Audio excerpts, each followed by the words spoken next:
In this video, I'm going to go over 4 ways you can reduce brand attributed conversions within your Performance Max. Now, one of the problems, which was formerly a problem in Performance Max when it first came about, was the amount of conversions that can be related to brands due to less control you have with the campaign type. However, now they've introduced quite a lot of bells and whistles, so you can make adjustments in order to reduce the attribution to brand. Now, these are 4 ways that I use and I have formerly used. Number 1 is to add a brand exclusion list. Now, this is within the direct settings in the Performance Max campaign. Number 2 is to add a negative keyword list by Google customer support. You won't be able to do this yourselves, but basically what you need to do is correspond with Google via Google support and request them to add in a negative keyword list to your Performance Max campaign. This is something I used to do a huge amount when it first came out. I don't do it so much more, but it's an option. And the final 3 and 4, which are my favorite ones to do, is to, in your PMax settings, is to bid higher for new customers or only bid for new customers. In order for these to qualify and work, you need to be eligible for a customer match list in your account.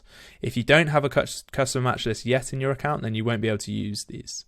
So let's run through these 4. So the first one is our brand exclusion list. And what this means is, if I reduce my face, is when you have your PMax campaign selected here, what you're going to do is go to settings. Now within settings, what you want to do is scroll to the very bottom, and then you see here we have additional settings highlighted in blue. We want to click that, and at the very bottom we have a thing called brand exclusions. Now in here, what you want to do is add a brand exclusion list of your business. Now let's go, for example, let's say our company is ASOS.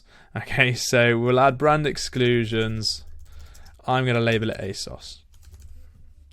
And all we want to do is type in our brand name, ASOS there, and what it does is it highlights the actual website.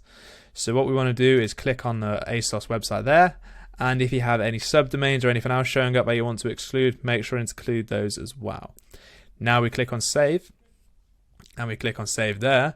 Now this PMax campaign has a brand exclusion list added of our brand. So that will reduce the amount of conversions that are going to be attributed to brand just by doing that. Okay, so that's option 1. Option 2 is to add a negative keyword list by using Google customer support. Now, in order for this to work, the best way, you can either go through here and then you type it in here. I don't really do that. This is long-winded. You can go to this bit here and type in your problem here. But in my opinion, the much quicker way is to literally type in Google Contact, or the one that's more relevant is Google Ads Help. And when you're here, we want to go to Google Ads Help. And then this will take us to a guide here. We want to scroll down to the bottom, and under Need More Help, we're going to go to Contact Us. Now, typically what I like to do is get them to call me. I think a call with Google Ads is a lot quicker. But what we want to do is just select a Google Ads account, and we want to type in, can you please add a negative keyword list to my Performance Max campaigns? And we type in next, and I often just go to other. Make sure to copy and paste this because you'll have to type it in again. Next step, and there you go. We get to email. And what we want to try and do is just go down to here, add in your start date, it's today or end date, choose a file. You don't really need to do this. I select call me, add in your phone number there, and please inform the time, so it's 11 a.m, and summary of your issue. There you go. Can you please add a negative keyword list to my Performance Max campaign? They'll have seen this quite a few times, so they don't need to put too much detail. They will understand. And then you submit. And then once that submits a ticket to Google Ads, and they will get in contact with you either via email or via the phone. I always choose the phone. It's a lot quicker and easier to do. But for this, you will need to be admin of the Google Ads account. It won't work under an MCC, which is an agency account. So that's option 2. Option 3 and 4 are my favorites because they're one of the easiest to do, and they really do segment it to new customers only or higher, is this. So we want to bid either higher for new customers or to bid only for new customers. And this is a simple tick box in the Performance Max campaign settings. Now let's go back to our settings. So we'll start afresh. We have our Performance Max campaign highlighted here. We're going to settings, and then under the top bit now, this is where we go to a box called custom acquisition. And what this will be by default is this empty. And what we want to type in or select is optimize campaigns for acquiring new customers. And we have two options here.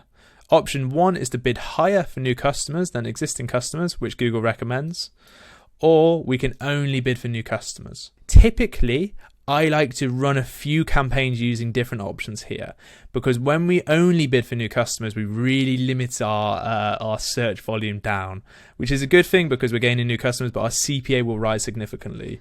So we want to make sure we're getting the right equilibrium between new customers and also conversion volume. So sometimes these are quite effective to only use bid for higher for new customers, and sometimes it's effective to use only bid for new customers. As we were getting the picture with Performance Max, it's often a case of you need to test it first before you decide. But what we're seeing here is a couple of amber warnings here and a couple of red warnings here. And what this is basically this campaign will not run unless we are using a audience segment with at least 1,000 active members in at least one network. What this means is we need to add a customer match list to this account. Now, to see if we're eligible for a customer match list and for this tactic to work, what you want to do is go down to settings and then go to account settings. Within here, you can go down to the bottom here, and this is where it says customer match. And basically, if you're not eligible, this won't be ticked. So conversions tagged won't be ticked, but if you have the option to, you definitely want to have this ticked, because this allows you to have a customer match list in your account, which is not only good for targeting as in your PMax asset group, but it's also good because you can allow to bid for new customers, because you're basically showing to Google, this is 1,000 minimum previous purchases of my brand. So by showing that to Google, it can differentiate between a new and an existing customer in its targeting. Now, once you're there, you need to go to your audience manager, and in here, we will now have the option to make a customer list. What you can either do is upload a file manually, or you could connect it through a platform like Shopify Audiences or Klaviyo email marketing. Those are two options I like to use. I prefer Klaviyo. I often get quite a lot of problems with Shopify Audiences, but that's just my experience, not to knock it off. Overall, those are the options I really recommend to you to use. They're 4 equally good options. I typically try to use these 2 first, but if they're still showing up, then I'll add the brand negative. And then if I need to have some more negatives and not just brand, I'll add in a negative keyword list by the use of Google support. Now, I hope that helped you guys. So as you know, I run a Google Ads agency when we scale e-commerce brands. You can go to my website here, check out our results we've been getting for brands. And then if you'd like to work together, please schedule a call with the link in the description. I'd love to work with you guys. That's it from me, guys. I hope that one helps, and I'll see you in the next. Bye-bye.